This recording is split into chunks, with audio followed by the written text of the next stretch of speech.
My job, I've been very fortunate that I've been able to fish in many parts of the world, and basically tonight I don't say that I'm a world champion angler, but I have some points that I've learned in places like the Azores or Madeira, in Costa Rica and places like that. And so my talk tonight basically is going to cover marlin fishing and lure trolling for game fish. Some of it will be some tactics and setup of different rigs on boats, outriggers. Then I'll briefly discuss a little bit of jigging and jigging techniques and some of the new way of jigging and which way jigging is going to go. And lastly, a little bit about popper plugs and some new not innovation, but new techniques and species that haven't been identified before as species that would eat a popper plug. You know, for years and years and years, it started basically most of the lures are then, as you know, had the old name of being called a kona because they were originally designed in Hawaii and in Kona, and that's where marlin fishing really first started with Kona lures. And there's many different types of lures, different actions, different shapes, and so you know we have the different shapes. Like for example, this is a diamond head. It's just got a very fancy head that we've made. It's got you get cavitator style lures, which tend to slide and ride away, ride the face of a wave. Then you get more your cup faced and flat faced lures, which tend to run more on the top of a wave or in the trough of a wave. And my biggest thing is with all boats, doesn't matter whether you have a 19-foot boat or you have a 70-foot Viking. You have to fish your lures on your boat, and you have to actually tune the lures to suit your boat, and that might it can take you 3-4 months to get your boat tuned right. You know, we might changed boat recently 2 years ago with the marlin boat that I fished on. We changed from a 625 to a 9-meter cat in South Africa. It took us 3 months of fishing to actually get the lure pattern tuned properly to start producing fish. And often, you know, I fish with people, different people from all around the world, and you just get to a boat and the guys just stick the lures out, and then they just start trolling and hope that nobody says anything. Everybody starts chatting, and nobody really looks at the lure pattern. Nobody really looks to see what they're doing, how they're performing, are they jumping, are they staying out of the water too much, and that's a critical thing. That's the difference between getting maybe 1 or 2 strikes on an outing or getting 5 or 6 strikes on an outing.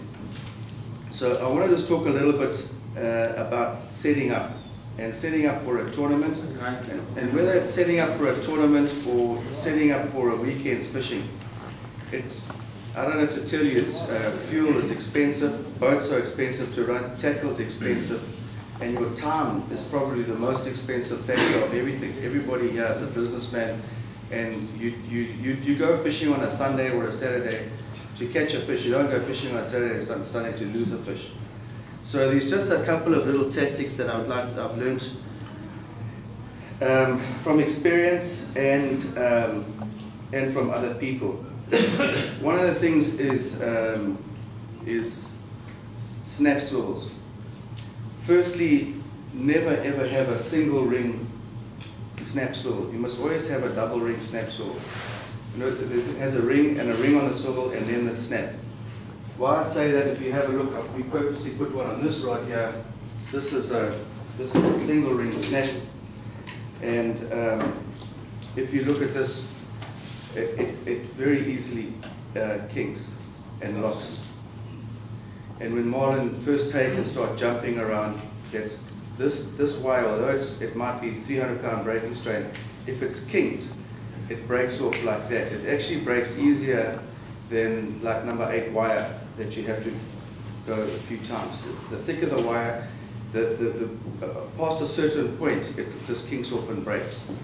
So never use those swivels. Always try and, the double swivels are more expensive, and I suggest that you buy those. Another trick is once you have you've put your lure in the snap, then have a little bit of copper rigging wire. You know, you can buy it in tubes.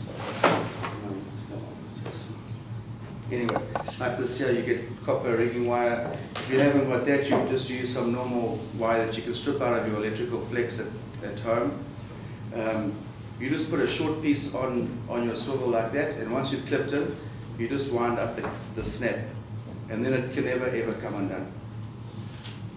Because what happens sometimes when a fish jumps is you have this effect of when you've got the lure inside here, the marlin jumps, and at a point it gets this to a point here and then pulls this and it pulls down here and unclips it, and then normally it'll probably stay on, but then it'll open the clip completely and then part you off, and you'll get this piece that'll get parted off in the corner here. Why I'm so fanatical about swivels is because last year, normally, and what I was going to say as well, if you're going to prepare for a tournament, I normally, especially the IGFA tournament, I'll spend at least 3 to 4 days gearing the boat. Every single lure comes off the boat, every single rod is put. I fished Dacron with a 200-meter top shot. So all the rods will have a new 200-meter top shot spliced on, new double line, new swivels. Every single lure, you can't make a mistake, because you often get guys that come with their own lure. One of your crew comes and says, "Hey, I've got a new lure. Let's try it in the tournament." But nobody measured the leader. Nobody. They just put the lure on the boat, and then somewhere along the line you lose concentration. Some guy clips the lure on. You catch a fish. You come back. You hand that your rod and reel and lure to the committee, and you disqualify. I've seen it happen last year twice with boats. Another thing, there's silly things like people. One guy last year in the tournament in South Africa, he fished with Mamoy 80-pound diamond, but it's not Mamoy 80-pound IGFA.